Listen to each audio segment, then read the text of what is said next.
প্রিয় দর্শক, ভারত এমন একটা দেশ যে দেশকে বাংলাদেশের অধিকাংশ মানুষ ঘৃণা করে।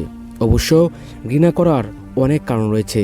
তার মধ্যে সবচেয়ে বেশি ঘৃণা করার কারণ হচ্ছে গঙ্গা নদীর উপর নির্মিত ফারাক্কা ব্যারেজকে ঘিরে। শুকনো মৌসুমে এই ব্যারেজ দিয়ে পানি আটকে দেয় ভারত, আবার বর্ষা মৌসুমে ব্যারেজের সব ফটক খুলে দিয়ে পানি ছেড়ে দেয় বাংলাদেশের দিকে। সামাজিক যোগাযোগ মাধ্যমে বহু মানুষ লিখেছেন, এবার যে বাংলাদেশে বন্যা হচ্ছে তার জন্য দায়ী ভারত।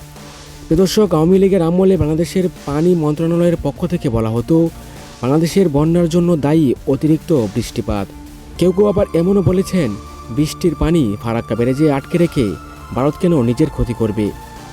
দর্শক, শুকনা মৌসুমে ফারাক্কা ব্যারেজের পানি যেভাবে আটকে রাখা হয় তা বর্ষা মৌসুমেও করা হলে বাংলাদেশে এতটা বন্যা হতো না। কিন্তু গঙ্গা চুক্তিতে এমন কোনো বিধান তো আসলে নেই।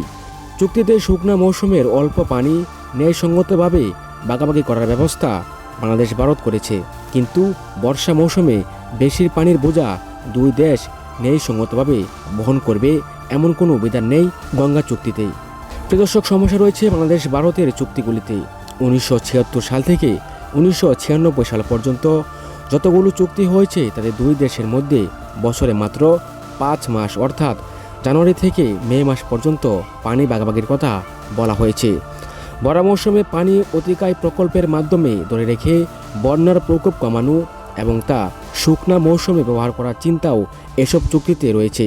কিন্তু প্রকল্পটি ধরন কী হবে, কোথায় এটি হবে এবং এতে নেপালকে সংযুক্ত করা হবে কিনা, এসব বিরুদ্ধে এটি আর বাস্তবায়িত হয়নি। ফলে বর্ষা মৌসুমে ফারাক্কা পয়েন্ট দিয়ে অবাধে আসা বন্যার পানি অনেক বেশি বহন করতে হচ্ছে বাংলাদেশকে, যার ফলাফল বন্যা। দর্শক, এটি ঠিক যে ফারাক্কা ব্যারেজ নির্মিত না হলেও বর্ষা মৌসুমে এই পানি বাংলাদেশেই আসত, কিন্তু এটি তখন হতো প্রাকৃতিকভাবে। বহু বছর ধরে শুকনা মৌসুমে গঙ্গা থেকে কম বা খুবই কম পানি পেয়ে বাংলাদেশের নদীকেন্দ্রিক বহু প্রাকৃতি এবং জীববৈচিত্র্যের বড় ধরনের ক্ষতি হয়েছে। এই ক্ষতিটা ফারাক্কা ব্যারেজ না থাকলে হতো না। বর্ষা মৌসুমে বাংলাদেশে পদ্মা ও তার শাখা নদীগুলোর গতিপথ, স্রোত ও গভীরতা তখন প্রাকৃতিকভাবেই নির্ধারিত হতো। প্রাকৃতিকে নিজের মতো চলতে দিলে বন্যায় ক্ষতির চেয়ে লাভই বেশি হতো বাংলাদেশের। দর্শক, ভারত বাংলাদেশের গঙ্গা চুক্তিগুলোর আরেকটি বড় সমস্যা হচ্ছে চুক্তি ধারাগুলো। ভারত বাংলাদেশ 1996 সালে চুক্তিতে এর বহু কিছুই করা হয়নি।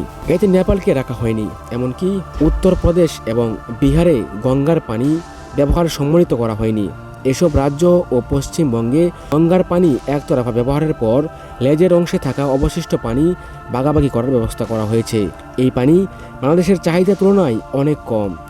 দর্শক, শুষ্ক মৌসুমে কম পানি পাওয়ার কারণে জিকে প্রকল্পসহ বাংলাদেশের দক্ষিণ পশ্চিমাঞ্চলের শেষ কাজে সমস্যা হচ্ছে।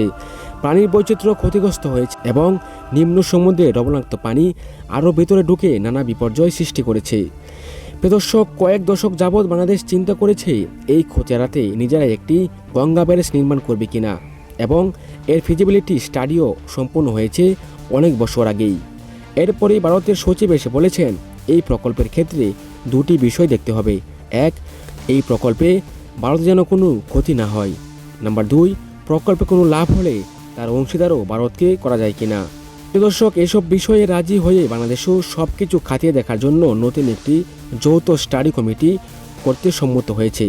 বিচ্ছিন্নভাবে দেখলে মনে হবে এতে সমস্যা কী, কিন্তু গভীরভাবে বিষয়টি দেখলে প্রশ্ন আসে, ফারাক্কা ব্যারেজ নির্মাণ বা চালু করার আগে এমন স্টাডি কি ভারত করেছিল?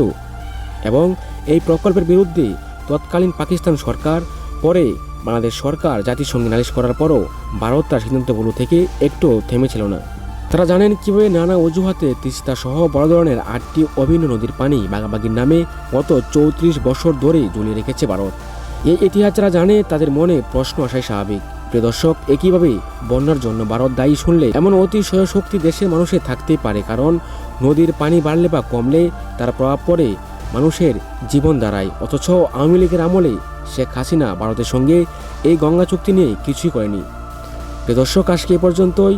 সবাই ভালো থাকবেন। আল্লাহ হাফেজ।